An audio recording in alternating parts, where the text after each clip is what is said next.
Every claim that we look at here at Sun Life is complex in its own right, and our job is to try to figure out how we're going to solve problems for them.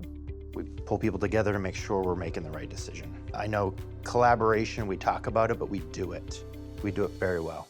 I brought this file in today. It's a gentleman named Peter. He was in a car accident, a life-changing car accident. He had some significant orthopedic injuries, as well as a traumatic brain injury that at the time he was in a coma for 30 days. We were not sure that he would ever recover fully from these injuries. They were so significant, but he had a strong desire to return to work.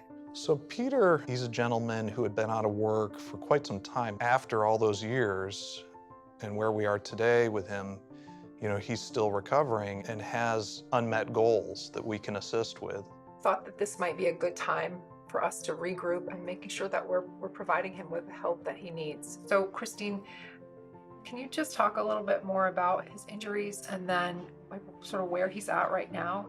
Had a really significant brain injury, blood both sides of his brain, fractured his skull, multiple orthopedic injuries, which at this point, he's mostly recovered from the orthopedic injuries. He has a little bit of a foot drop and weakness in his left foot and kind of drags it a bit, but for the most part, physically functioning well.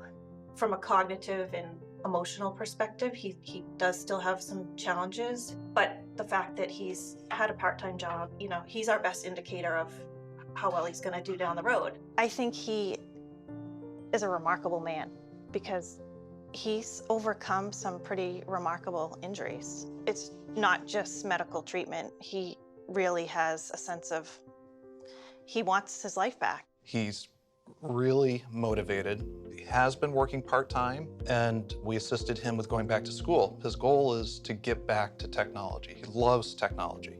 He had a strong work ethic. You know, he had a vision of himself as a worker. If he wasn't doing that, there was something lacking for him. So that motivated him forward. So what I hear is someone's very motivated. He's basically at maximum medical improvement, but we don't want to set any false expectations because really we want him to be successful. So if we can really tailor his plan around his cognitive limitations, I think that's one of the most important takeaways from this. When you get really close with a claimant and you build a really close relationship with them, sometimes you miss some of the things on the periphery. So it was really great that we were able to help him and working around his restrictions and limitations to be sure he was going to be successful. We're thinking now about next steps for him. Now that he's completed this training, vocationally, what might be next is starting to interview. I want this to be a success for Peter because he wants it to be a success and he doesn't have all the tools to make it happen for himself. We don't treat people as numbers. We want to treat them as people. We're going to do whatever we can to help them.